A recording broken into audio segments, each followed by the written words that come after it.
Not that I woke up super early excited, but but I'm excited. I'm going to sing a new song today. I'm just going to ask you to stand. If you want a flag. Just keep in mind there's 2 cameras. I know that's weird, but there's 2 cameras, so if you're going to flag, kind of come in there. Yeah, you're totally fine. And y'all are free. Y'all are free to move around. Y'all are free to get on your face. You're free to dance. You're free to shout and sing. You want to sing a different song than I'm singing? That's totally fine too. Our offering and our tithes are part of our worship. Come on. So we don't just have a time where we like, oh, okay, now, so I just want to pray over the offering and tithe right now. You do that, Lee? Of course. Thank you, Lord, for the overabundance that you continue to provide for each and every family, Lord. You meet every need, whether it's financial, physical, emotional, or spiritual, Lord. You're always there and right on time. So, Father, as an act of worship, we just give you everything today, Lord. Not just a tenth, Lord. Even if we can give above and beyond, Lord, we just give because you are good. Father, and I pray that every offering, every penny, every dime that goes into that basket, Lord, that you would quadruple it. That it all goes back to your kingdom, Lord. We are not in a place of lack. We are in a place of overabundance. And I declare that over each and every one of you. In Jesus' name. Amen. There's 2, one's for stage and one is for the offering and for the tithe. I believe the stage is on your right. Left. My left, your right.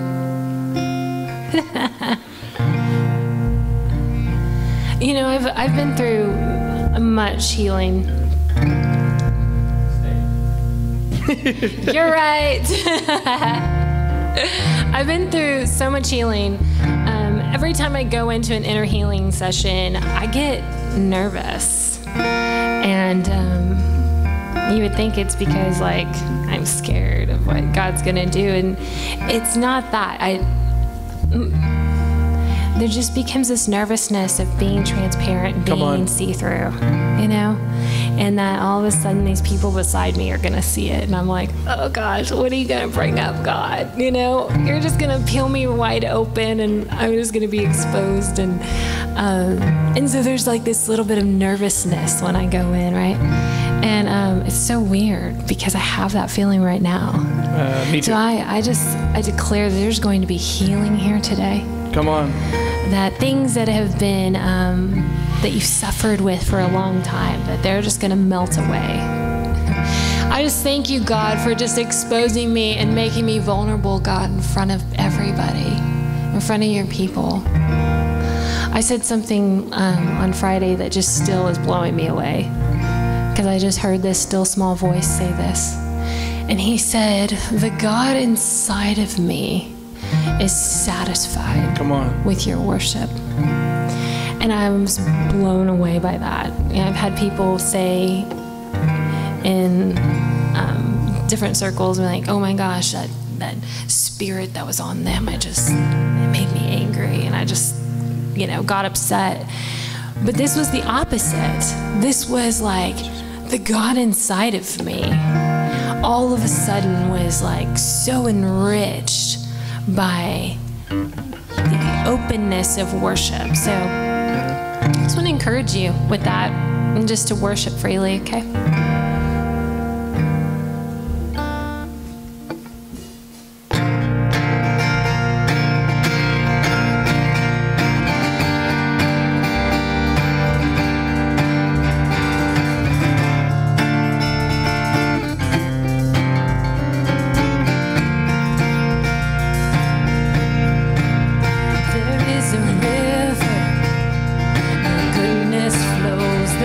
A fountain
Hallelujah.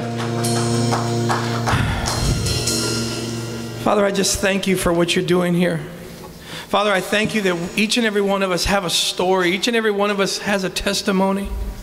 Father, I pray that you would shift us to that mindset of receiving, Father. Father, that we go from, that you take us out of our minds like you've been telling me all week, Lord. Take us out of our minds right now, Father, to that place, that special place that each and every one of us have with him.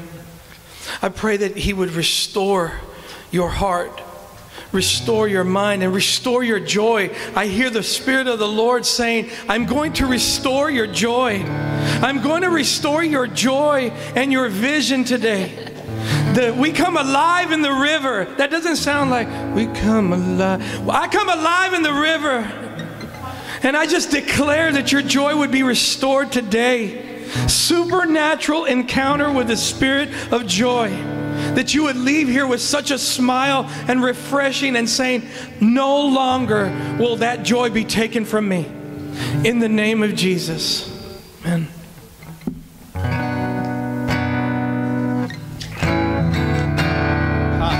Yeah. Worshipers, come to the front. Come on.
Rest in your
pray that the Spirit of the Lord is making you so uncomfortable right now, because that's a good place. That's a good place to be, in that expectation of what are we doing here? We are worshiping God, the creator of all things, the Alpha and the Omega, the beginning and the end. Step in to his goodness.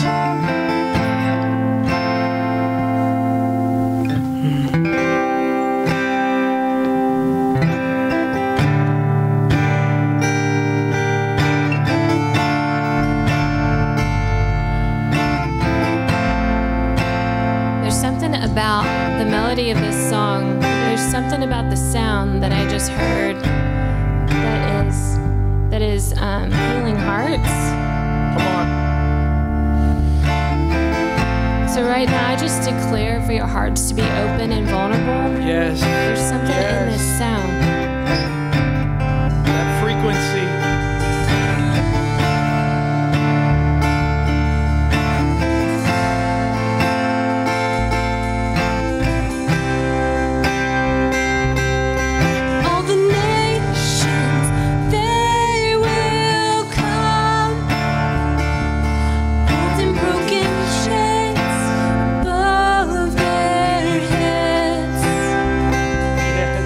Singing, we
suffering's worth it all. Yes. Every pain. Yes. Every time that you felt like your soul was just bleeding out. Yes. All those moments.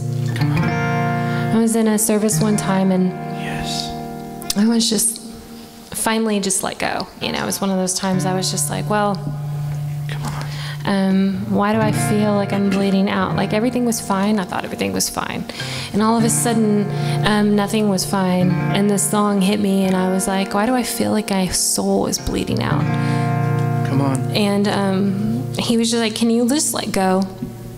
Can you just let me do what I'm about to do in you? And I'm just like holding it in, like, no, I don't want to cry ugly. I don't want to ugly cry here, you know, and just all of that, just holding it all in, trying to just keep it all together. Maybe can I just raise my hands, you know? And he was like, I'm not going to force you to surrender and let me do what I'm about to do in you. And I was like, fine. So I got to a place where I could ugly cry, right? Just sat down. I just sat down and I just like looking down, and it's so weird, you know, when your teardrops just like hit the ground like rain, and tears are just flowing down like rain, and I was like, what are you doing? There's nothing even wrong with me. Why am I crying? And he says, I'm about to show you the power of my sacrifice. Come on. And all of a sudden, my heart just like, you know, like I said, like your soul just felt like it was bleeding out. It was just, that's how I felt. I'm like, I'm bleeding out. And he took me on the cross. And he says, that was my love poured out for you. Do you feel it? Do you feel it like how you just feel like you're bleeding out? That was my love. That was my love poured out for you so that you could belong, because you never belonged in the world. You were never anything but my kid. Yes. You were never meant to spend a day without me and a moment without me. And I just sat there and just like ugly cried. So I just felt like sharing that revelation with y'all. We encourage you to ugly cry. Come apart. Come on, this is good. You're free to ugly cry.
Chosen me,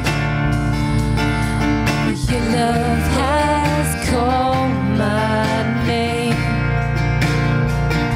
and I've been born again into your family. Your blood flows through my veins. Yeah, I'm no longer slave to fear.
God. Oh, you split the sea so I could walk right through it.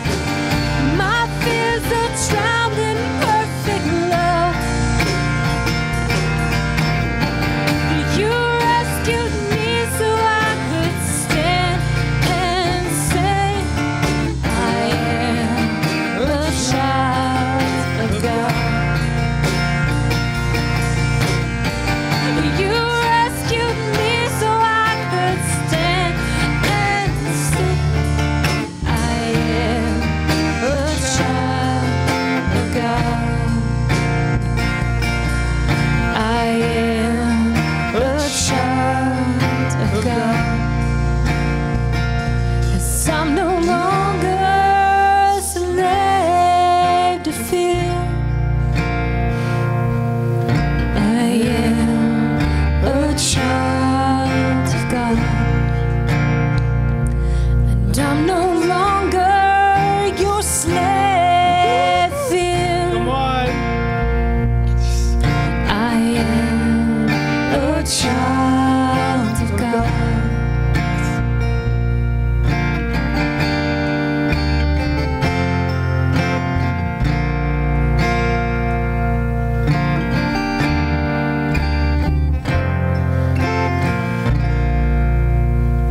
I just feel like I just tell you, you belong.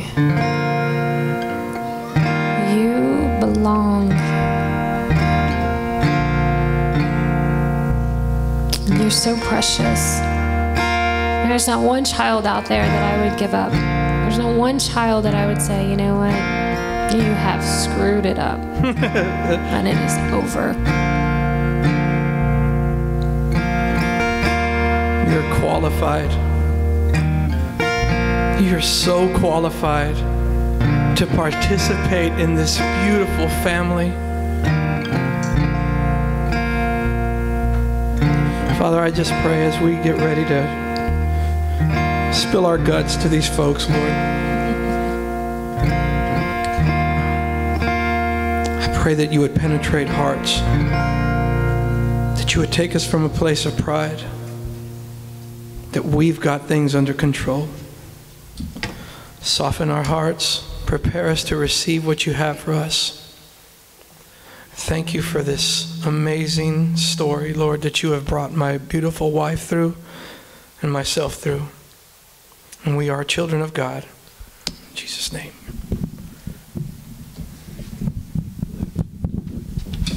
Grab your seats. Probably want to get some tissue too. Well, it's my privilege to go ahead and introduce them, Lee and Vanessa. Let me get this stool.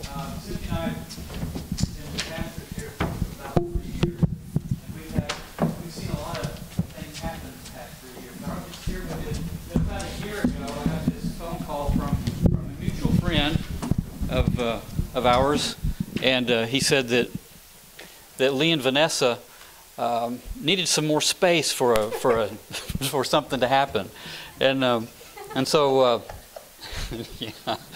So we met up here at the church, and it was just amazing how God orchestrated us coming together and get to know each other, and the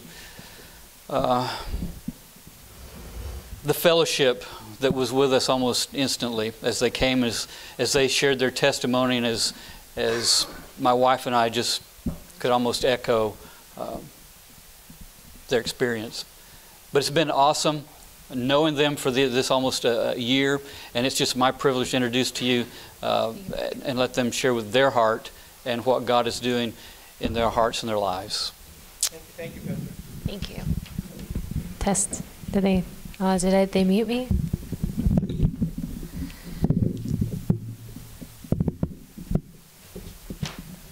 We're getting set up. Yeah, we're obviously in transition.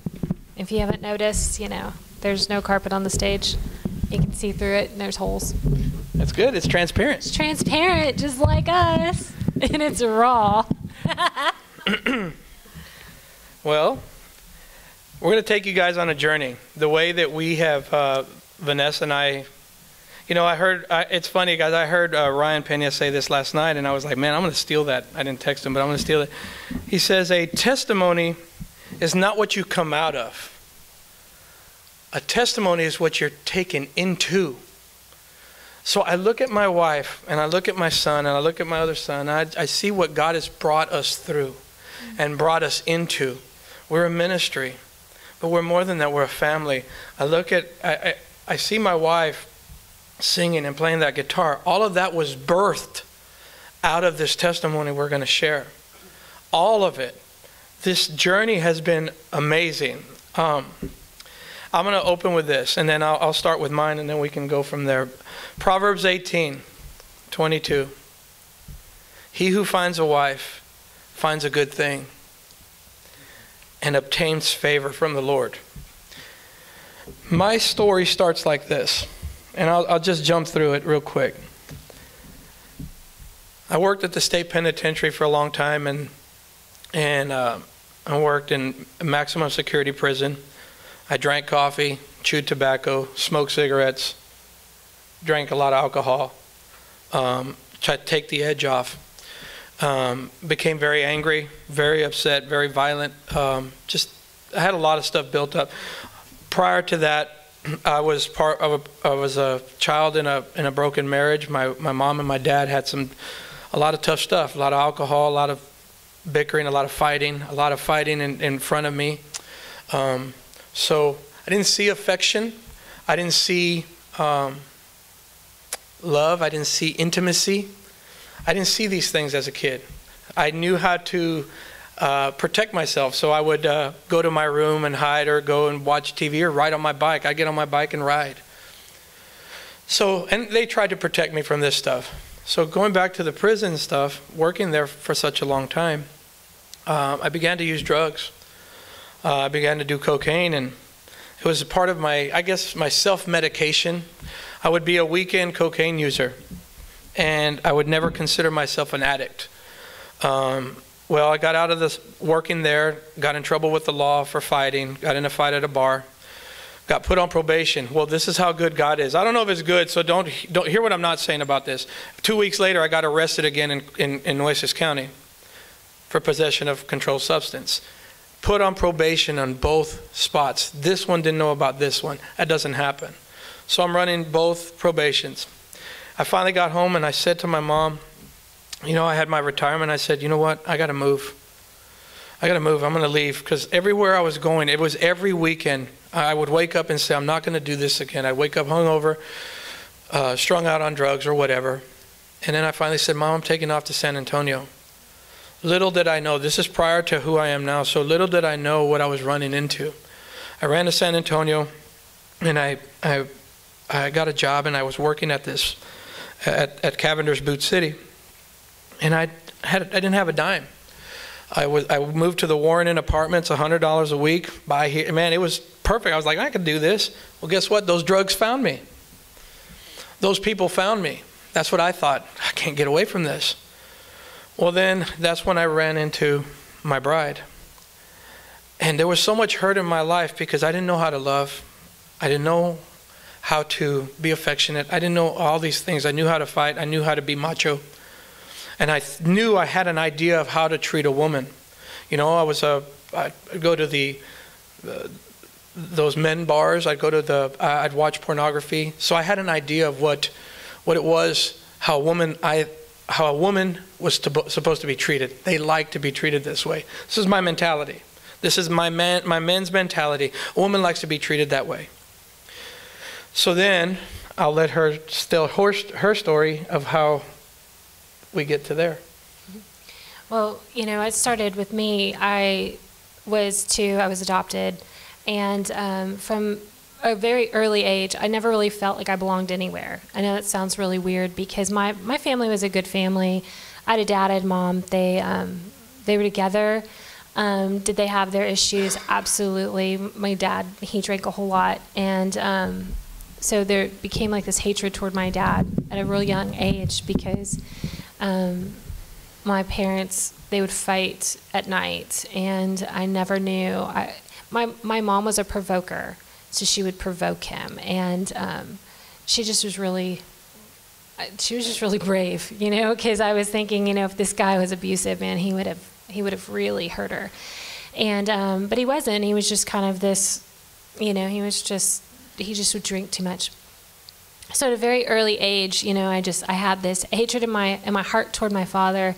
I felt abandoned. I didn't feel like I belonged anywhere. You know, I'm Hispanic in a white family, and you know, people would be like, "Oh, you know, she doesn't know Spanish," you know, and even growing up, people would look at me and be like, "You don't speak Spanish. You don't even know your heritage." And for the longest time, I really believed them. I was like, I don't know anything about my heritage or my roots or whatever. And until I got older, and then I realized, you know, God put me in a white family, and I'm very aware of my heritage. My inheritance, my heritage came from a white background. And so, yeah, no, I'm not gonna speak Spanish if I was never taught that. I grew up in eggs and bacon, you know, not frijoles, and you know, it was totally different. And so I was like, well, you know, so then the older I got, the more I realized that I was very rebellious. I mean, from the time that I was 14, I was already smoking and drinking. My mom was traveling a whole lot, so she would take off, and she literally traveled the world. And she left me with my dad, who I didn't have much of a relationship with, right? Well, I sit down with my dad, he's drinking at night, and so he couldn't tell I was drunk. We were having the best time. We were like clicking. I was like, man, me and my dad really can have a relationship. So I thought out of rebellion, I could, the older I got, the more I fit in. And that, you know, the reason I didn't fit in as a young kid is because I was a kid. And that now that in rebellion and drinking and partying, I could fit in.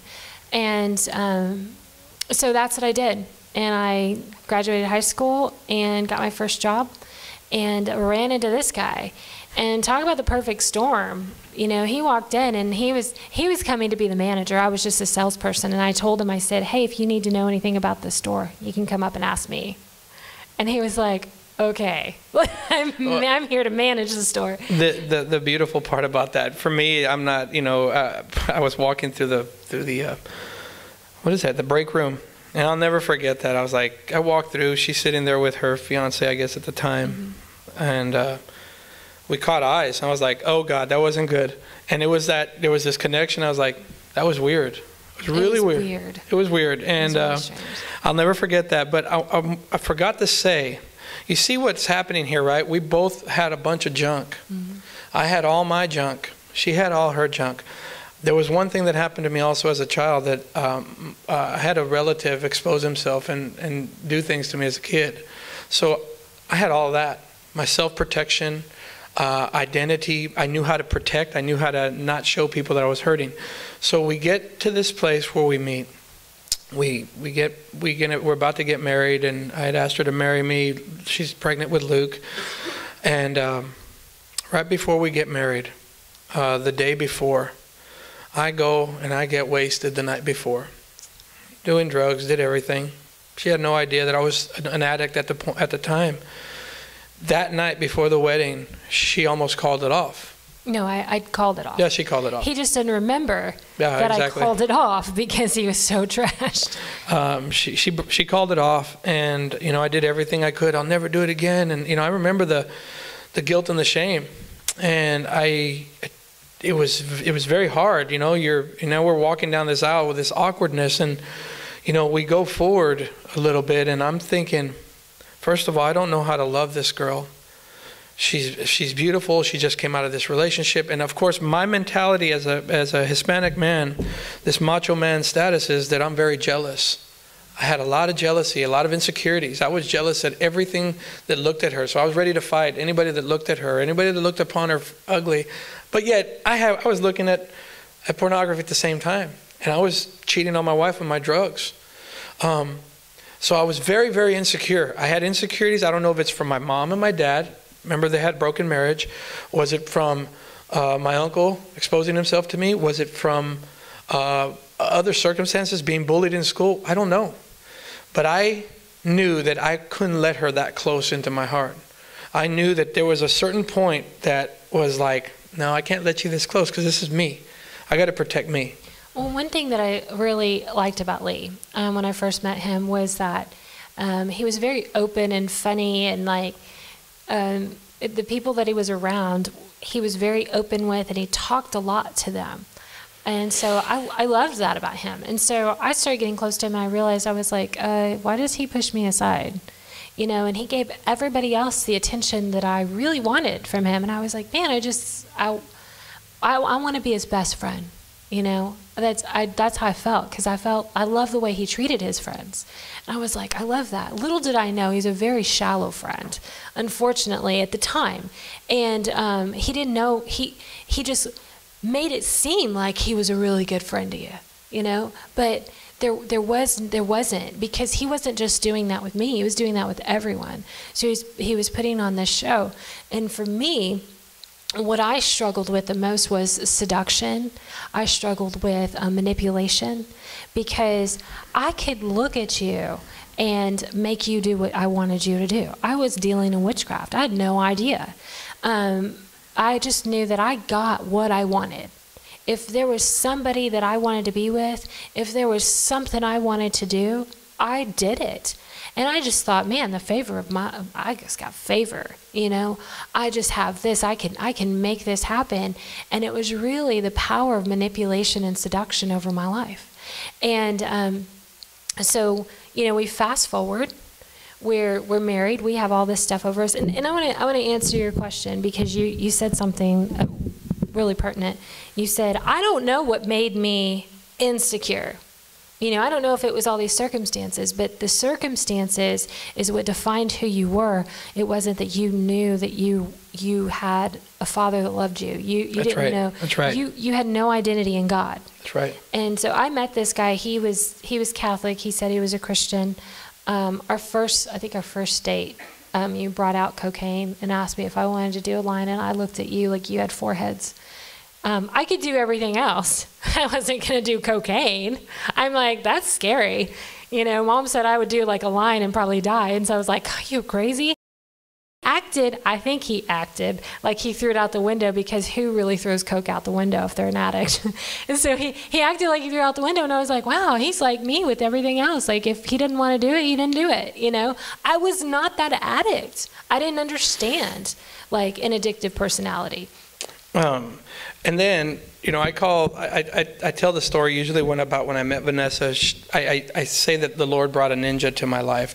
I mean, I promise you, this woman would call out my BS immediately. She knew, she was like, I want the truth. And nobody could talk to me that way. I mean, you talk to me that way, I was going to give you a lot. And nobody can control who I was. You can't control me. I mean, I'm the man of the house. One thing I knew, being a Catholic, and I'll share how we transitioned to the Father's love, but I knew one scripture. I said, women's supposed to submit to me. You're supposed to submit to me. I knew that. That's the only thing that I could pick out. Yeah, you got to submit to me. I'm the man of the house. I'm the man of the house. I'm the head of this household. You know, that's what I thought. She introduced me. She takes me to this little church, little Baptist church, right where we live next door, and she introduced me. I'm going to church, right? No. She takes me to this church, and I'll never forget this story. It's my favorite story that I love to tell because I love him. She introduced me to Brother Harley. White-haired fella, pearl snaps, Wrangler polyester pants, pointy boots. And he just looked at you like he loved you. He invited me one morning, and we're fast forwarding pieces. He calls Vanessa and says, I need to speak to your husband. And I was like, I'm hungover, sweating, I could smell it, alcohol. I get on the phone and I said, oh, Pastor wants to talk to you. And I'm like, oh, God. And first thing out of my mouth, I said, what'd you tell him? What'd you tell him? Exactly. I get on the phone and I said, hey, Brother Harley. And he goes, hey, son, I need some help over here down the road, because we were living down the road. I need some help down here. I'm going to build something. I'm like, hungover, I can't do this. I said, sure. Talk to the preacher hungover. I said, sure, I'll be over there in a minute. And as I'm getting dressed, I'm giving her all these, what'd you tell him? He's going to call me out. We get up and we start building this little playscape. There's 2 swings and a slide, and I am sweating. I'm like, dude, you have no idea what I just did. I probably just fell asleep an hour ago. And then he starts telling me, he goes, son, do you know who Jesus is? And I said, yeah. Do you know how much he loves you? Yeah. You know what he did for you? Yeah, I've heard the story. He goes, but then he started telling me about who Jesus really was, of how much he loves you, of how much he doesn't see your junk. All you got to do is repent and all of these things. I remember he took me down the Roman road and all of this. It was beautiful. And then he starts, he's Baptist, so I don't know if he was prophesying, but he sure did. He starts pointing over there. That's going to be the basketball court. Over there's going to be the youth room. That's going to be where where you're going to run the youth. And I'm like, you've lost your mind. I barely know you. Well, he saw something inside of me. He saw something inside of me that she saw inside of me. She took me to church because she had already a relationship. She can sit here and say that she didn't go to the church all the time, but she had a relationship. I was just to go flashback, but I was saved when I was 8. So it doesn't matter. It's like if you don't apply pressure to a place that's bleeding, you are going to bleed.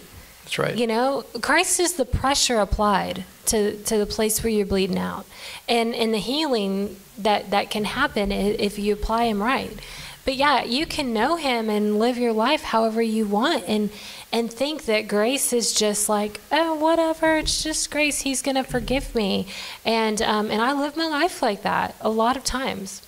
I gave my life to the Lord, and my family in Brownsville was like, what are you doing, mijo? You can't do that. You're Catholic. Once a Catholic, always a Catholic. I'm like, wait a moment. I like this side first because I don't have to do 25 Hail Marys and 32 Our Fathers. I don't have to go talk to a guy behind a screen and tell him my sins. I just talk to me and Jesus. And I said, why wouldn't you? You guys are Hispanic. We want to go the easy way. You know, that's what I thought. I was like, this is easy. It's paid for. I don't have to keep going in there and repenting. That's my mentality. So then a lot of people didn't understand, you know, and a lot of people didn't understand that what Brother Harley taught me was there's a relationship. And what did I have issues with? Was relationships. Mm-hmm. So he even prophesied his identity. You know, he prophesied his identity of who he was. And even though he looked like a drunk, right, on a Sunday morning, he was like, that's not who you are. And he was willing to work right beside him, you know? And so he take me to get baptized me on that. I have to share this story. We get baptized, and I'm like, it's cold. There's no heat in this thing. It's a little pool. And I'm like, they get me, and I put my feet in the water. I'm like, God, I'm not going to be able to see any doves like he did. I'm not going to be able to see nothing because my feet are cold. So they put me in, and he dunks me. And my father-in-law says, hold him down longer. I'm just like, when I came back up. That's my dad. When I came back up, I'm going to be honest, I didn't feel any different. I knew what I had done. I still didn't want to receive his love. I knew the shame. I knew how I've treated her. She still doesn't know about my drug addiction. She still doesn't know that I'm looking at porn. She still doesn't know that I look upon other women. She doesn't know all of these things. And I look back on that, and I look, and I'm like, all these areas, all these red flags, and this woman still wants to be with me. She forgave me. When the Lord exposed the pornography to her, it shamed me.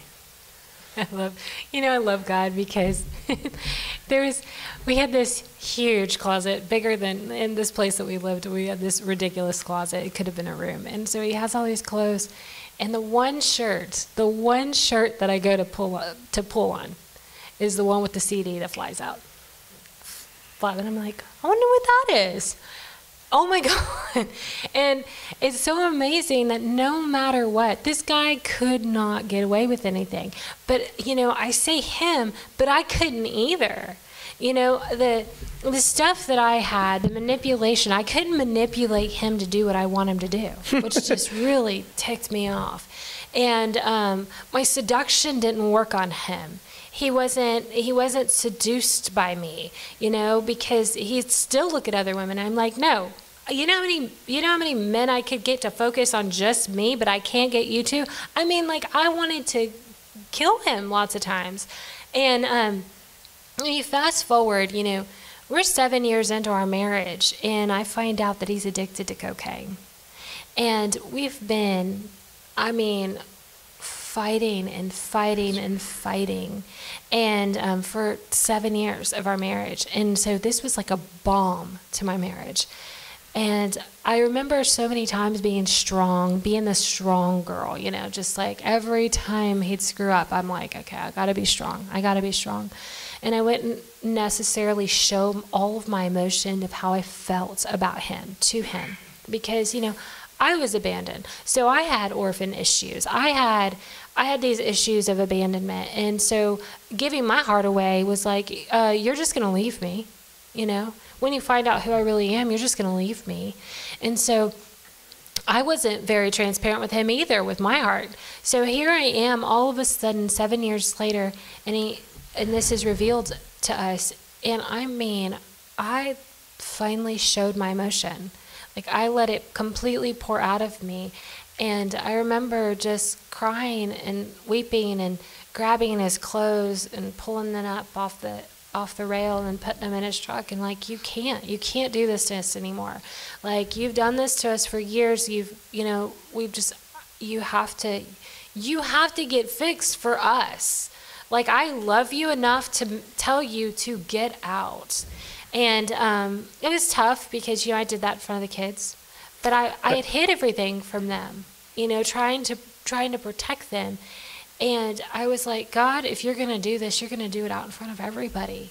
I want all of this exposed. And, I don't know if it was wise or not, but it was what I chose at the time. When I saw them, they were on the bed. It was Luke and Brandon. She was laying on the bed, and man, and inside of me, I felt like relieved that it was finally out. Finally, somebody, I don't have to hide this anymore, because it's tough. It's tough depending on something. You're having to balance your drinking and balance this, and I couldn't even balance my life. So when I see my son, my boy, I see Luke, little guy, and I see Brandon, and they're hurting because their dad's getting ready to leave. But there was, in that moment, the Lord's speaking to me right now. In that moment, the Lord's showing me, I need to fix you again. I need to fix you. You need time away. But there was a gentleness in her speech. She says, you need to get fixed. I love you. Remember, I'm from a broken marriage. I needed that. I need that reassurance, because all through those 7 years, I thought she was going to leave. My insecurity was, she's going to leave me for somebody else. She's going to leave me for somebody else. You're cheating on me. You're doing these things. All of these things. In my mind, I built that such a case against her that she was going to leave me. And here I am having to walk out because my lie got exposed. I went to my mom's house and I prayed. The only way I knew how to pray, I wasn't exposed to the spiritual warfare or the spirit of this. I didn't know any of that. I just said, Lord, I need, thank you. That day, that very day, the Lord delivered me from cocaine. Never touched it again. The Lord used the love through my children. I think it was wise. Many will disagree, but I don't care. I saw my children want me home. I saw my wife want me home. I saw my wife want me home, so she forgave me. In that little mess, there was a storm right there too, right? Wasn't it? Okay, I'll let her share this part. At that point, I was really strong, and threw him out. Was like, I remember him trying to manipulate me, and because we had this huge fight. That's how I found out about the drugs. And then he tried to manipulate me and be like, okay, you pulled my leg. I'm coming home. And I was like, oh, you are, huh? Because he had left the night before. And I said, oh, okay. And I said, well, you can come home. That's fine. So he came home, And I told him when he walked in the door, because I had called his mom, I said, listen, you might want to prepare the extra bedroom because I don't think he's going to be staying here. And so he walked in and I said, if you can go take a drug test and prove to me that you're clean, then you can stay. And he couldn't. And so we had this moment. And when he left, there was like, be strong, be strong, be strong. And I was going to church at this time. You know, I had opened up with my pastor's wife and told her what was going on. And so there were some people that knew that was what was going on. But all of a sudden, you know, I was with my kids, and then he took the kids for I think the next weekend. Yeah. And that next weekend, I went out with my friends, and I was like, I just need some time away, just to feel like myself. And but that weekend was very self-destructive.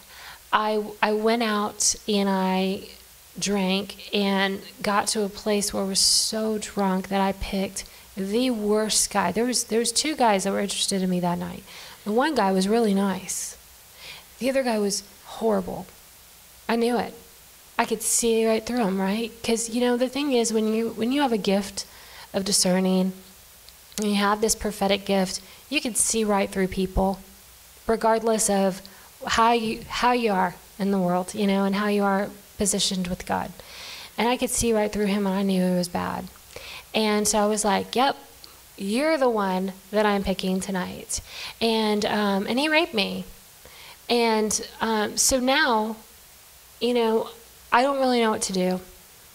I was so broken in that moment. I'm like, God, he's the one supposed to be broken, you know. But I got to this place where I was like even more shattered than I thought I could ever be, and I completely lost myself. My poor mom, I remember her, and she called me and she was like, you're not there, you know. My parents looked at me and they said, I will pay for a divorce. You have like he's destroyed you.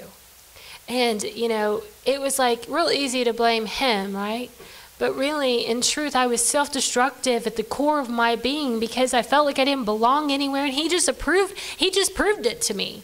You know, I don't want you, I want the drugs. I'd rather look at other girls. You know, all of this, he just confirmed the lie of abandonment in my heart. And so it became very self-destructive like I did in the past. And there was other moments through our marriage that I was self-destructive and had forgiveness from him as well. So that wasn't the first time. But this time I got raped. And it was interesting. I went into the hospital to get examined, and the girl that was there was my client. God had provided somebody that I knew to do what was horrible and, you know, just so vulnerable.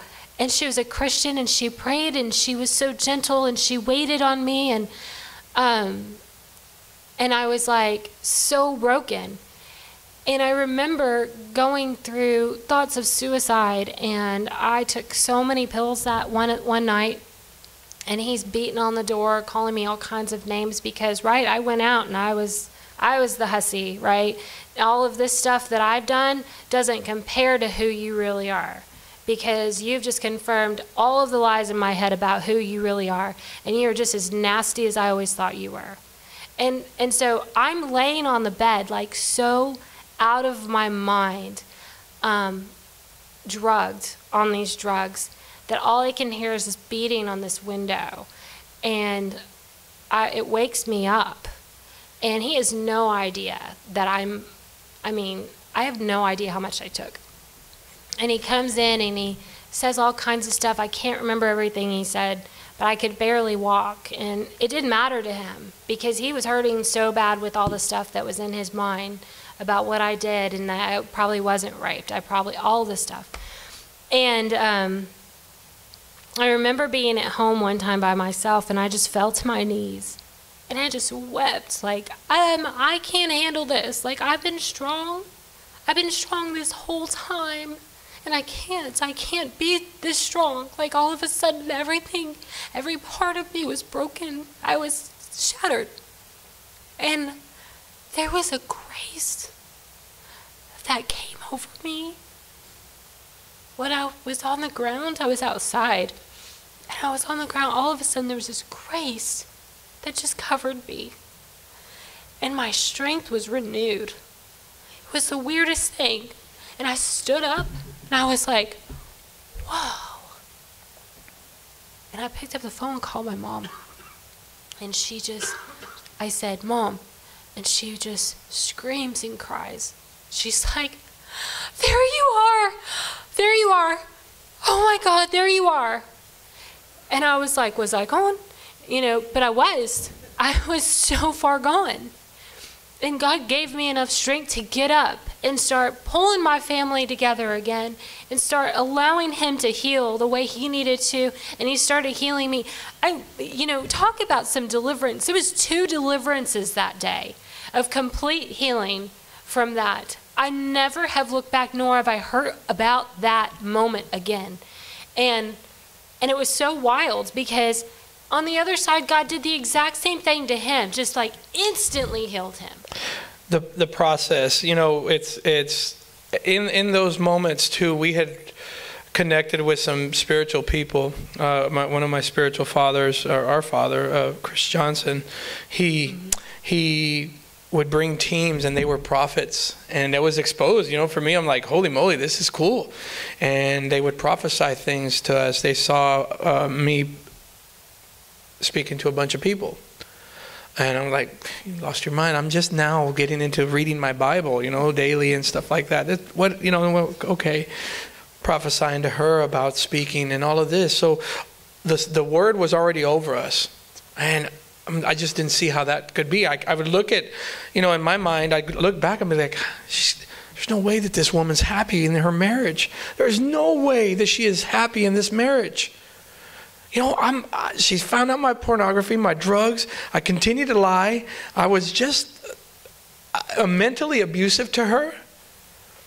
I didn't know how to love her. I couldn't get involved in her life to find out the things that she liked. I mean, she was during that healing, she was reading Beth Moore and all of these different things and going to church all the time. Can I tell you that I got jealous of God? I don't know. I know I'm not speaking to any man in here. I got jealous of God. You're a jealous person when you get jealous of God. I got jealous because all you're doing is over there telling him about me. Still the same mentality, but healed, no drugs, so I'm better. But I was still jealous that she was going over there every weekend and every Wednesday and every Thursday women night Bible study. And I saw her lighting up and all of this. I'm like, oh, she's got to have some man or something. That's what I was thinking. I did. I had a great man. And she would be like, you have lost your mind. Go take care of yourself. And I'm like, nothing. Then God began to accelerate He started putting the pieces together.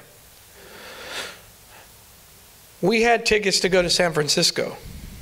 We got free tickets. I know. I don't even know how we got free tickets. I'm like, I'm still having some fun. I'm still drinking. We're gonna go. We never went on a honeymoon. So I said, okay, we're gonna go, all expenses paid, to San Francisco. I was super excited about it. And I don't know what I was thinking. It's one of those moments where God just puts me on, and she says, hey, Chris Johnson and the team, they want to do a 24-hour house of prayer. And I was like, I looked at her. Wait, you're going to freak out. She says, do you want to go? And this is what comes out of my inside. I'm like, no. I said, yeah. It was my yes.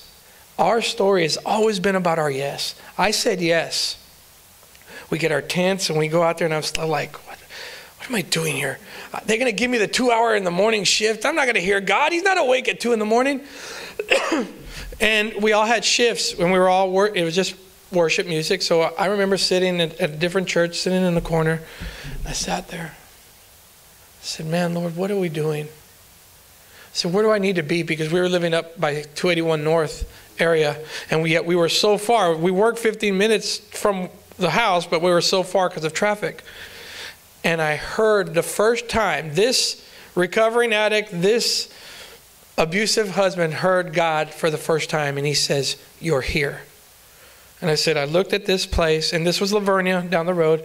And I said, you're going to have to tell my wife that it's here. I go into the tent because we're in tents. And I said, she goes, what did you hear? I said, I heard something. You're going to God's going to have to tell you I'm going to bed. I went to sleep. I didn't tell her a word because I know better. So what happened?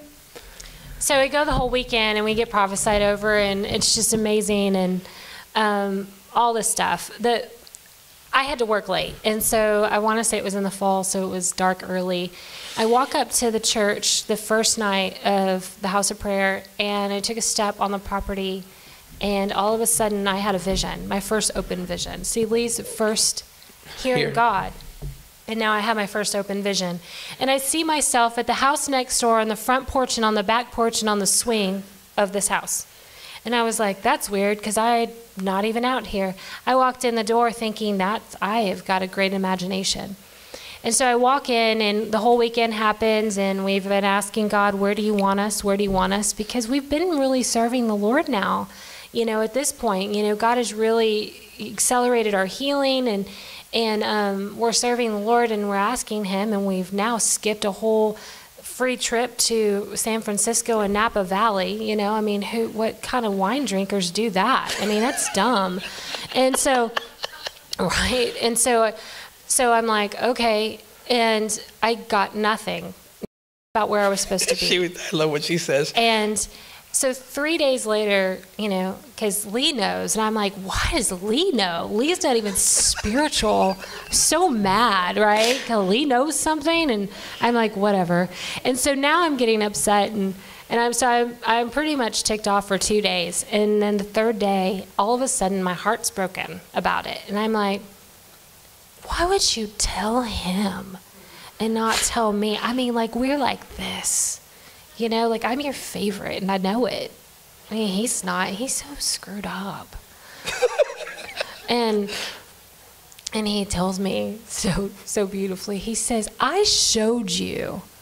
You just don't want to see it.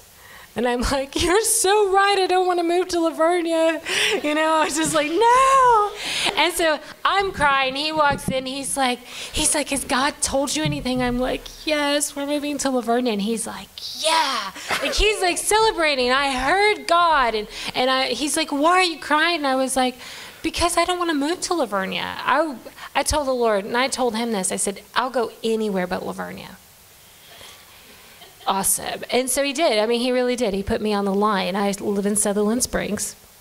And the church next door is actually Lavernia. It's really sad. Remember the prophetic word that the pastor of that church had given, that somebody's going to be a youth pastor and all that? Guess where we were living? On the church property. You tell me that God's not in this. It's the vision. Right. So he's going, he's like, okay, well, I'm going to go pull up. I'm going to look for houses. And I'm like, actually, I know what house we're supposed to have. And he's like, yeah, you didn't even hear God. Like, okay. You know, like, whatever. Like, you know we're supposed to go. And so I call my pastor, who had pulled him in, right, who has been my pastor since I was a kid or a young girl. And so I call him. I said, hey, Brother Harley, something weird really happened. And I said, I just want to share it with you. I told him about the vision. And he starts laughing. And I'm like, I know, it's crazy. I know it's weird. And he says, no, I just couldn't figure out why I had to move. He said, I built that church. And then I put that house there when I get ready to retire. And I'm living in this house. And all of a sudden, I have to move. And I'm thinking, wait, I built that church. Now I got a new pastor coming in, and I can just walk to church, and I have to move. And so he moved. He hadn't been living there for a year, I believe, when I called. And so I was like, will you sell me the house? And he starts laughing. He says, do you want to know how many bedrooms it has? Nope. And I said, oh, yeah, definitely. And it was perfect. And we're getting ready to get off the phone. He tells me, I'm going to pray about how much. And he said, and I said, wait, do you have a back porch? Because in my heart, I'm thinking, you know, this is the first time I had this crazy stuff happen to me. So I'm going, do you have a back porch? Like, is what God showed me true? Because I can see from the road you have a front porch and you have a swing. But I don't know from the road if you have a back porch. And he says, well, yeah, honey, I have a back porch. So we move into this house. I become the youth pastor. My wife was doing worship. That basketball court sits there. Became a men's minister. Things are going right for me. You know, I'm starting to understand the call of my life. I was going to be a pastor. I'm going to be a pastor. So I start focusing on that pulpit. I think that's why I don't like pulpits. I kept looking at that pulpit. I started going to school for it, and it just didn't feel right. I started doing school, and I was like, man, this just doesn't feel right. The Lord says, I've called you. Did I tell you to go to school? And I was like, well, I have to in order to be a pastor. He goes, no, I've prophesied it through my kids to you. I was like, man, that's hard for me to understand. Well, we move forward, and this is one of the, this is why we're here. We're doing ministry. We're doing, you know, she's doing women, she's doing worship, she's doing all of these things, and we're so busy, caught up in church activity. A week before what we're going to get to, the Lord showed me my first miracle. It was my first miracle. We're at a Bible study, and I keep seeing this lady. She had Patricia had this thing on her leg. She's had it on for years. She couldn't walk. She couldn't work. She just couldn't. She's got diagnosed by the doctor. And the Lord says, you need to pray with her. Remember, I'm still in a Baptist church. I still don't know about functioning in the Holy Spirit and all of that stuff yet. And I said, ma'am, I need to pray with you. Well, we walked through this right into the sanctuary, and I said, you're healed, but let's go pray. And it was like movies, because I watch YouTube where all the people get healed and legs growing out. I'm like, yeah, this ain't going to happen. I'm praying. I put my hand on this woman's leg, and I just began to speak healing over her leg. And just like a movie, because God is going to change my judgment on his people, because I judged every healer out there. She takes off that strap off of her leg. She's like, Lee, she's doing this. I'm not kidding you, just like in the movies. She runs down the aisle, runs up the steps, and she's like, I'm healed. And she's crying, I'm crying. I'm like, because I told her, I said, get up and run. And I'm like, you've lost your mind. How are you going to tell this woman? I didn't doubt. She ran. I come in and I'm yelling. I'm like, babe, there was a healing and all of this.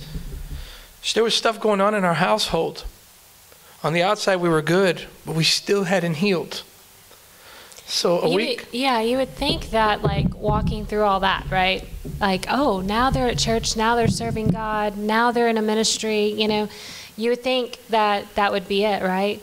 Well, for years we've dealt with Lee's stuff. And he's dealt with me too. I mean, I loved inner healing. I mean, loved it. However, I had this reoccurring dream that I had murdered an ex, and that I had dismembered him and buried him in my grandmother's backyard. And this reoccurring dream was like, you're going to get found out, you know, and it was so real that I really thought, you know, I was a pretty terrible teenager. Did I do something like that? Like, did I suppress it? And it had happened for years. It happened. I had been dreaming it in San Antonio. I had been dreaming it, you know, when we moved to the new house. And we went on vacation, and the vacation didn't go very well, right? As long as we were busy doing other stuff, we were fine. But the moment we got home, and we couldn't deal with each other, you know, we were just there was still some strife in our marriage. And all of a sudden, I find myself at this place, and I'm in a worship place. I was lofting. I was at the loft, and I get this inbox from my ex-fiance, and he says hi, and I was like, oh God. And I remember like everything was open. Like all of our iPhones and everything were connected. I mean, if my phone went off, there's a message on it. My iPad at home goes off, my computer, all of this stuff. And so I was like, okay, so obviously it's out there. Lee's going to see it, you know.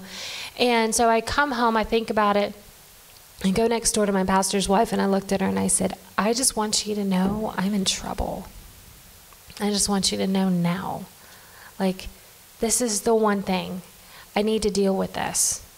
And she prayed for me. She laid hands on me. I'm not making fun of it. I'm just saying that didn't help. God had been showing me this dream. And, people may argue with me and be like, you choose your own. I really think that this path was already laid out for me. I really do. I had sozoed this. I had soul tied, kicked this thing. I had been through deliverance. I had revealed it to my apostle, who told me that, you have a secret. Well, I'm thinking my secret is I don't love Lee. I'm thinking that's my issue.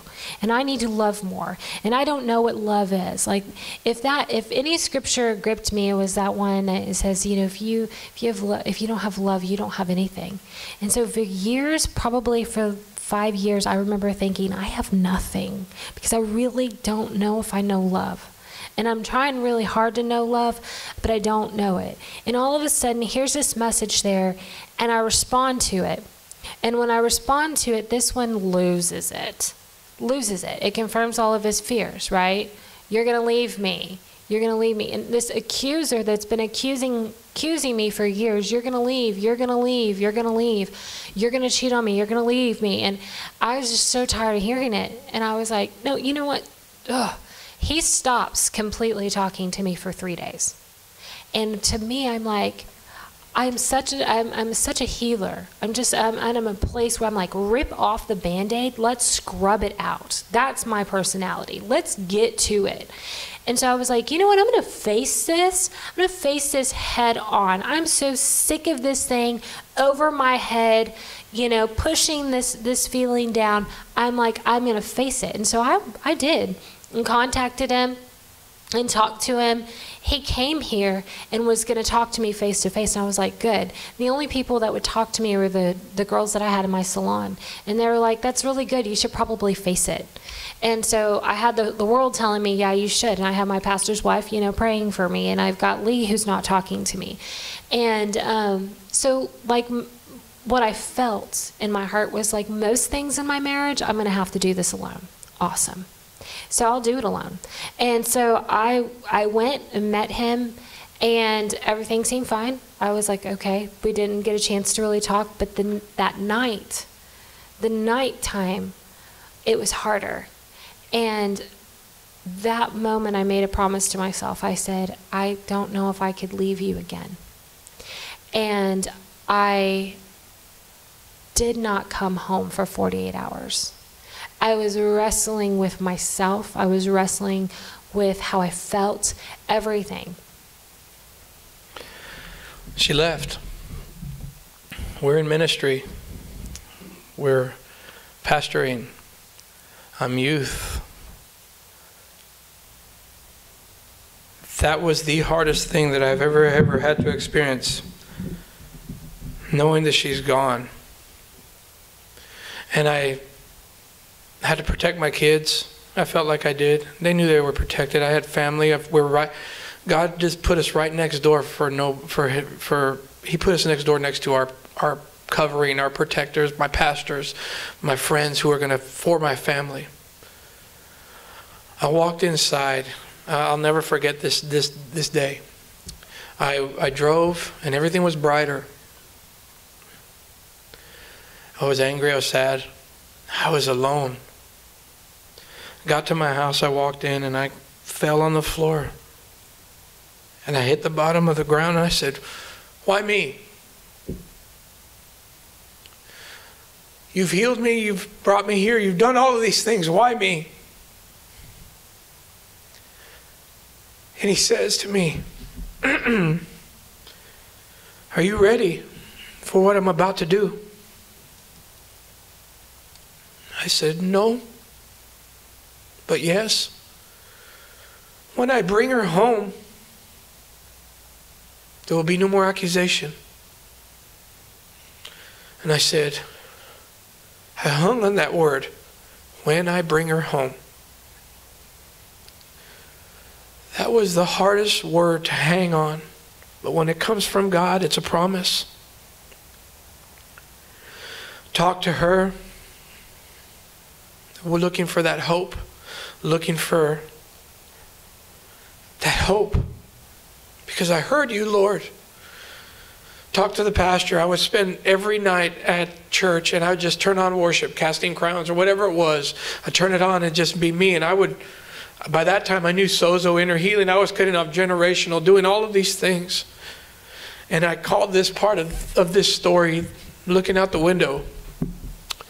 Because our window faces the front driveway. And every night I would expect her car to come pulling in. My pastor too. He'd look for her car to be pulling in. Nothing. In the day it was easy because I would get mad. I would be so mad. We would talk, but it wasn't the same. I went to her salon. I remember that I said, don't do this. And she was going to do it. There was moments in there where, and then finally God started revealing to me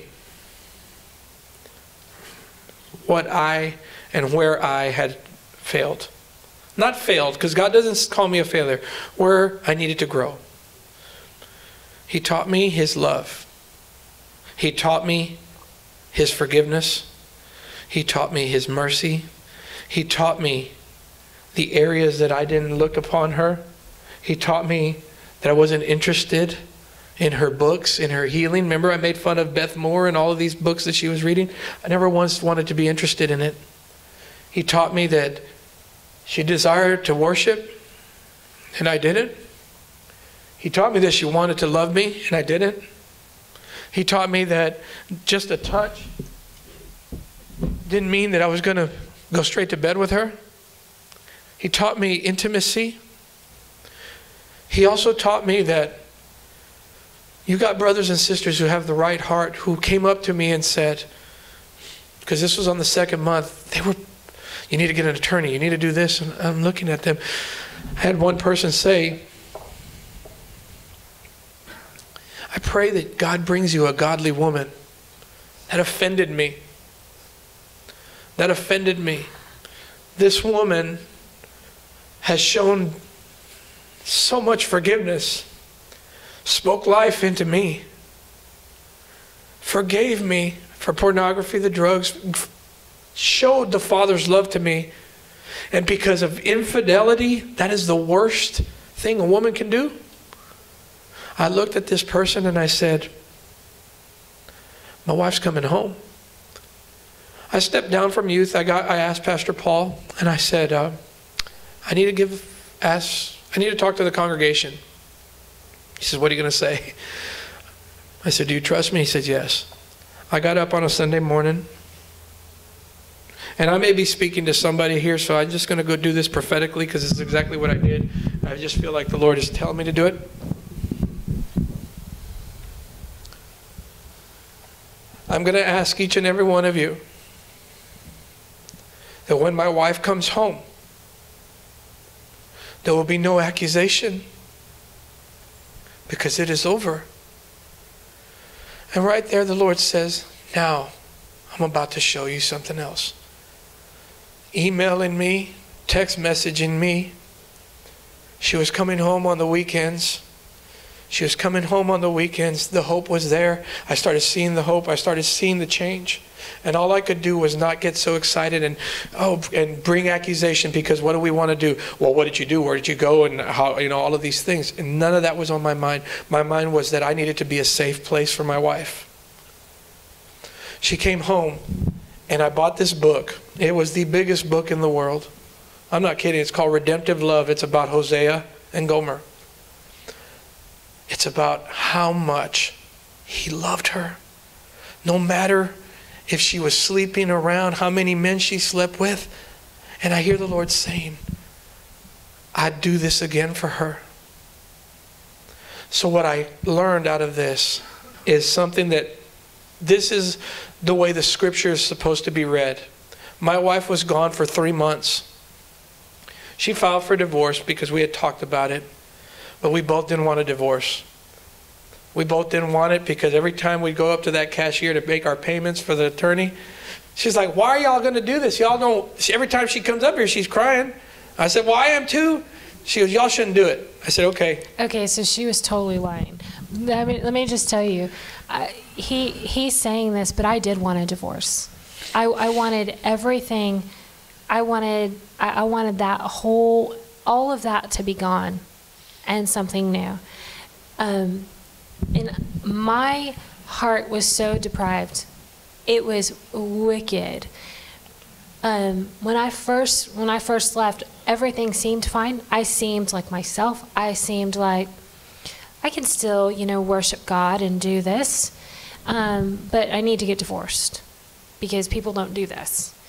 And so I did. I filed for divorce, and I remember I was gone the 48 hours that I hadn't done anything really, but just be away and trying to figure out what am I going to do.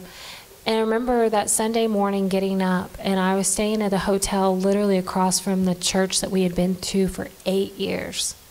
I get up and I walk over there, and I'm so torn. I'm so torn about what's happening.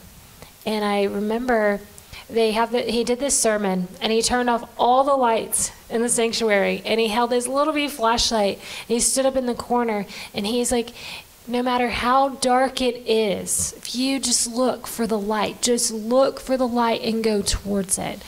And I mean, the guy just spoke straight to my heart.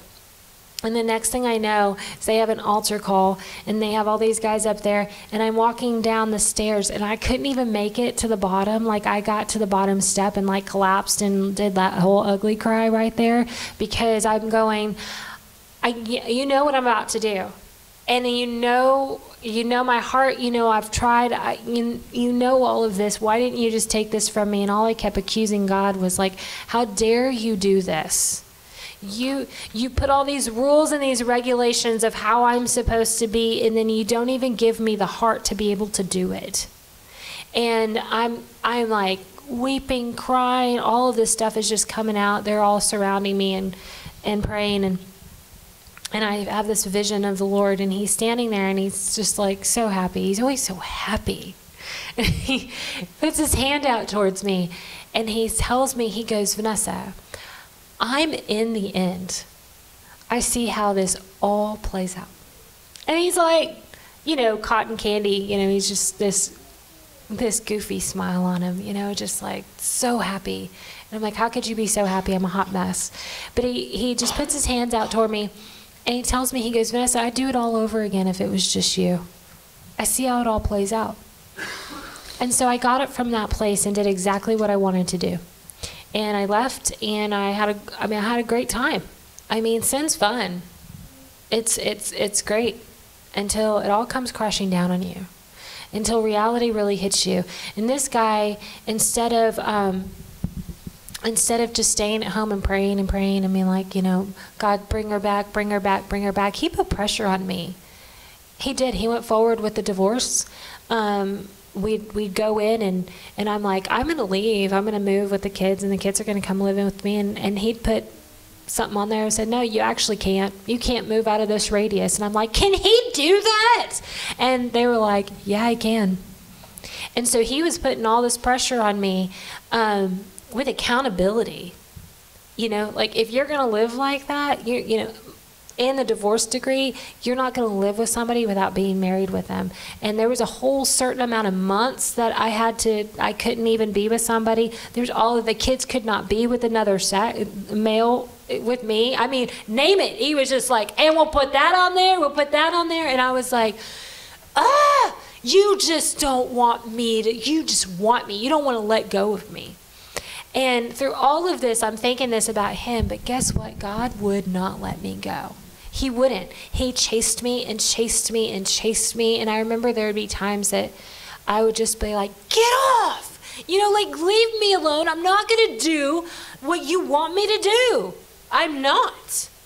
And I'd be like, get off me. And he wouldn't leave me alone.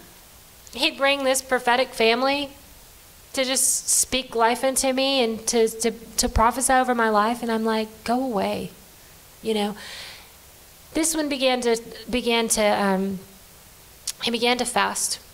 And when he got to the 40th day of the fast, he was fasting for my heart to change. But guess what?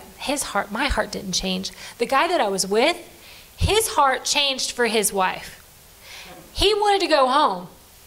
And I remember discerning that in the spirit. And I remember there had already been some things, and I remember discerning that, and I told him, I was like, if you're still wanting to be with your ex, then you need to go do that. I said, but I don't. I said, things for me have just been horrible, and I don't. This was just a catalyst for me to get out. So thanks. But if you want to go back, go for it. And he became this addiction for me. And all of a sudden, this person who knew no addiction now knew addiction. I was now addicted to this guy. And it didn't matter if he went home to be with his wife. On the weekends, he could come home with me. And I mean, that is how deprived I got.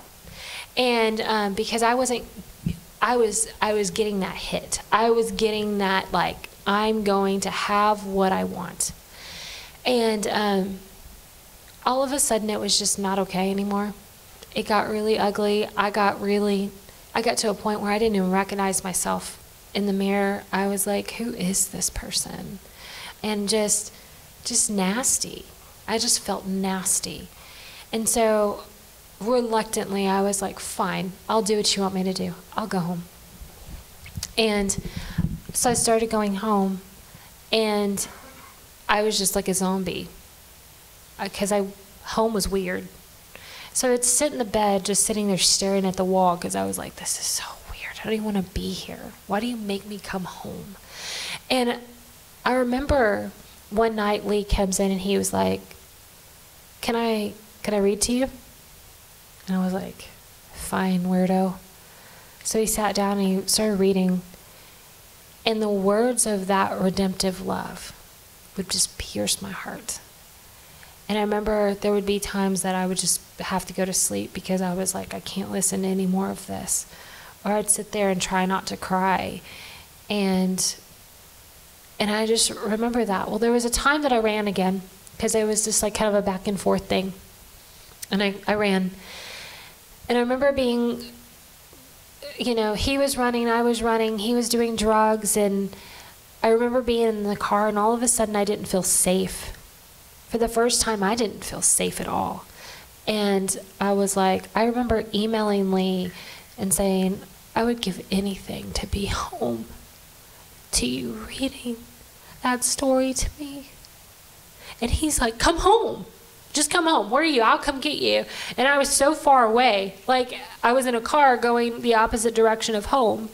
And I remember going, you can't, you can't come get me. And I was stuck. All of a sudden, I felt stuck in a place that I couldn't leave. And so all of this freedom became captivity. And I was a captive to the own place that I had chose to be. And so I stayed there that night and came home. And I finally, and this is the thing, because I don't know how many people will watch this, but the one thing that I got advice about was that you block him. You erase that number. You block him. Every avenue where he can reach you, you put a block. And you don't allow that person. And because my heart was like, oh, well, he deserves to know that I'm leaving. He deserves, and that I remember the people who were working with me, they said, he does not. He deserves nothing from you. But you deserve to be free from the constant nagging and the pulling of this other man, because he will come and get you at any cost. So you block him. And I did. And I remember there was so many different avenues that I was like, how is he getting a hold of me? How is he getting through? Because all of a sudden now I just wanted it all to go. I was like, okay, go. And it took some time to get it to stop. And I remember I began to go up to this recovery church to get some healing. And I remember still not wanting to go home. I'm like, why is this not changing in my heart? This is not changing. And I was wrestling with my thoughts in my mind. And my spirit inside of me knew to go home and wanted to be home, but my mind didn't. And I was like, how am I split in two? How is that even possible? And I remember this guy, he prophesied over me, and he was doing his hand like this, and he says, there's going to be a pendulum swing. And when it swings, you're going to be healed. And so I remember if I could get past, from work, if I could get past 35, I was okay. Because now this guy has now moved to Texas. And he's moved to Austin. And if I could get past 35, I was okay. If I could get past a bar, I was good. But then if I could get past 35, I was even better. I was heading home. And I remember one day, I got in my car. I wasn't even past the first bar. And that pendulum swang. It just, psh. And all of a sudden, God had aligned that obedient spirit in me and my heart. He had aligned that with my mind. And those two became one in a moment. And I got in my car and I was like, I want to go home. And I remember I didn't even get to like 281 because I work pretty far. And I didn't even get to 281. I was already in tears and I was like, I want to go home. And I just remember crying and being like, I want to go home. And I cried the whole way home. I want to go home. Like I couldn't even believe that this whole journey of taking, remember the dream. I had dismembered my ex and buried him in the backyard of my grandmother's house. And by the way, that's where I lived, was at my grandmother's house. And I had buried him in the backyard, and it was done. And this whole long road of dealing with that fantasy in my heart, like things could be better if, what if this would have done, all of that was finished in a moment. But I will have to tell you, him being an addict, and he was delivered right away when he surrendered. Me as an addict, having this tie with this man, it was not that easy. I was not delivered in a moment. I was delivered in a process, and that process was really difficult for me. And I would physically put one foot in front of the other to run because I was like, I can make my body move. I can make my body move, but my mind is stupid. And so I would make myself run, put one foot in front of the other. And I remember my pastor going, how many times are you going to run? I'm like, until my mind gets straight. Till my mind gets straight. And all of a sudden it was finished. And that obedience had made way for my spirit and my mind to be married and be one. So I'll tell you, I know we went pretty long, but there was some times in that moment for me when I got healed, in order to love her, in order to show her the love and the forgiveness, and to be able to have my wife back, and to get those emails and to get those text messages and to watch her heal. There was one night that I had an opportunity to talk to this man. And, I had some beers and I had a plan of what I wanted to say to him.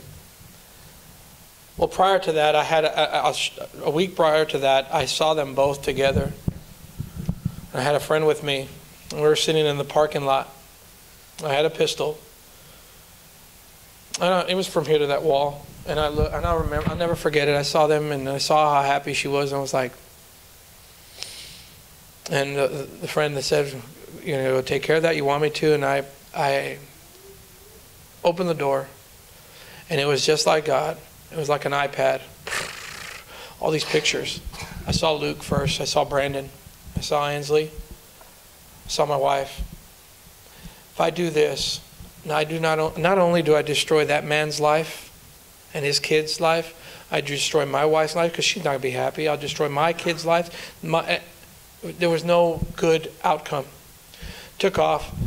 A week later, I give him a call, and I was going to give him a piece of my mind, and the first thing that comes out of my mouth is, I'm going to pray that your son, and I'm like, what the? It just come out of my mouth. I wanted to share something else. I'm going to pray that your marriage and your relationship with your kids is restored. He's like, what? And I'm like, I know, I'm agreeing with you. What? And I said, what's your relationship with the Lord? And I'm like, where is this coming from? Paul's laughing at me. And he goes, I know God. I said, well, My wife has an intimate relationship with God, so she's going to come home. She doesn't love you anymore. You can sit there and say it. She loves me. But I know that my God's going to bring my wife home. And he's like, oh, whatever. And I said, well, I'm just going to tell you this, dude. I do want to put my hands on you. I want to put my hands on you. I want to put them on you a couple of times. And Paul just laughed. And I said, so I'm going to pray this for you, man. I'm going to just say this. I'm just going to pray that your wife will receive you back and that you get the healing that you need. Well, I'm a man and all of this. I said, no, you're no man. A man would not come and take a married woman away from me. I said, but I serve a big God, and she's going to come home. He didn't want to believe that. Talked to his ex-wife at the time, too. And she laughed at me when I said, well, my wife's going to come home. Yeah, right, whatever. And I said, okay, but I'll pray for you, too. I was doing it angry. My wife's home. It was hard at one point to pray for this man. Now, he's probably maybe once a month, I find the Lord pressing me to pray for this man, to pray for his deliverance from his drug abuse, to deliverance from his desire, this fantasy that he has. And I pray that he gets restored. And I'm like, it's not what men would do these days. The outcome of this whole story is obviously we are Emerge Ministries. We were birthed from pain. We were birthed from pain and the process. The love for my wife has never been any greater than it is now. The love that I have for her, to understand her, to know every thought, to know, to finish her. I mean, we even do it when we're ministering. I finish her sentences thinking that I know what she's going to say. I would do it again. You hear me? I would do it again. I would do it again, and I would walk beside any person that's listening. I would do it again. I would walk beside you and show you. I don't have the right answers, but I can tell you this. When God gives you a promise, just know what's going to happen. It might not be in your time, but 3 days before the divorce was final, and I love telling the stories because it's always 3. 3 days before the divorce was final, we canceled the divorce. We have begun to minister to people, and we have seen deliverances. We have seen marriages restored. We have seen people become restored, identities restored.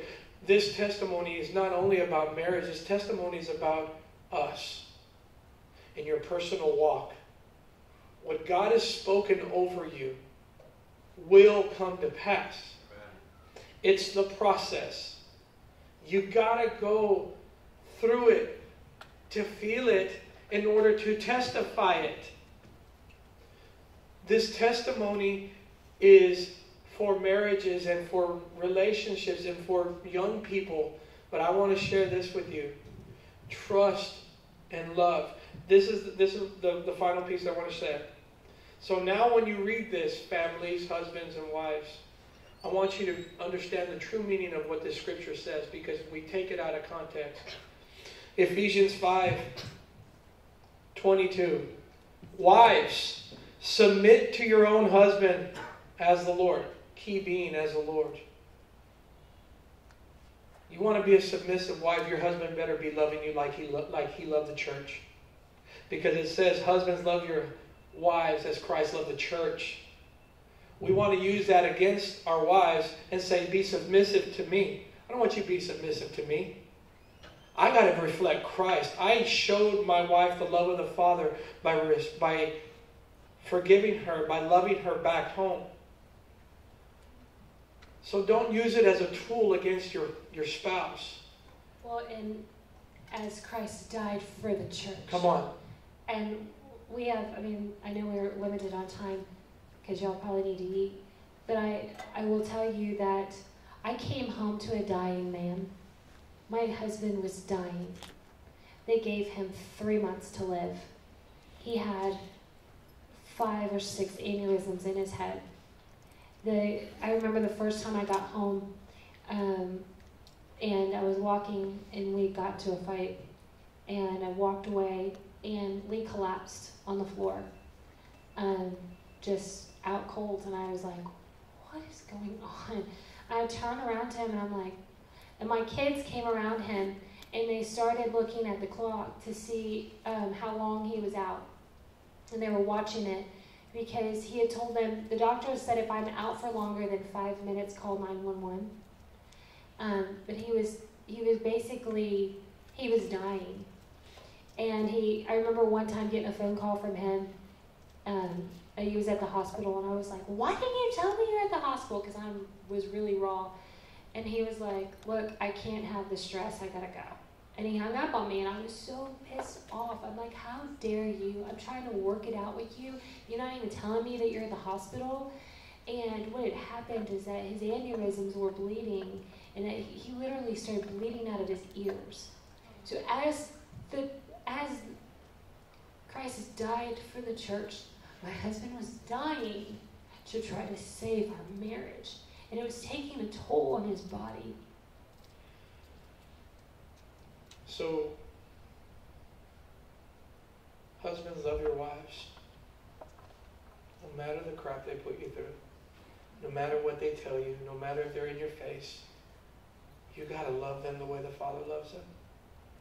Wives, submission is not, I'm going to do everything you say. If that man is not reflecting who the Father is, we both have, you see, when a marriage, the two become one. That's why I've had men and other pastors say, well, why do you rely on Vanessa so much? I said, because God gave me a helper. He didn't give me a slave. He didn't give me somebody that's going to do what I say because I'm the man. Men, get over yourselves. Get over yourselves. Macho is out the window.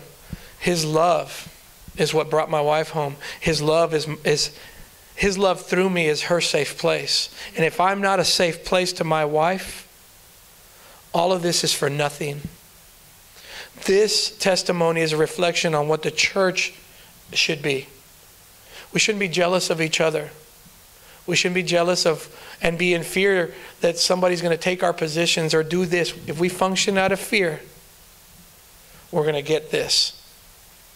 But I don't function out of fear anymore because I know that my marriage is restored.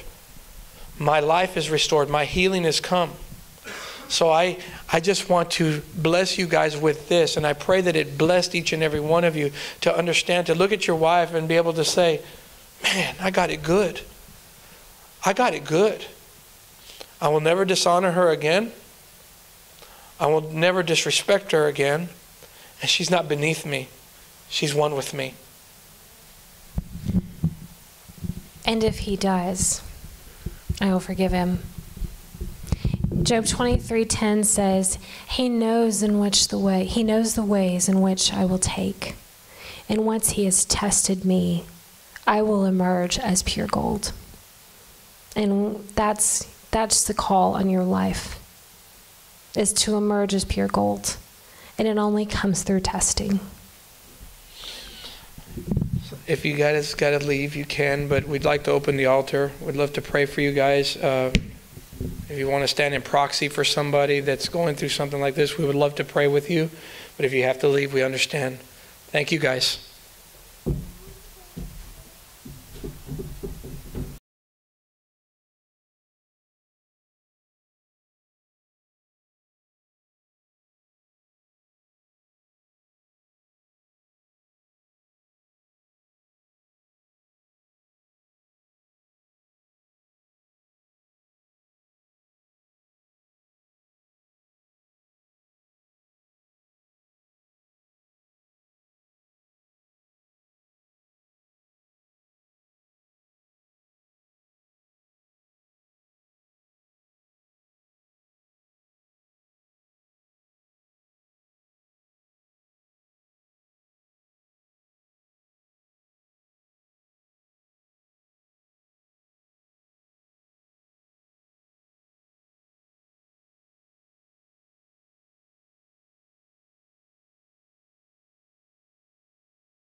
You want prayer? Come on up.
This is your season to rise up and break off every label.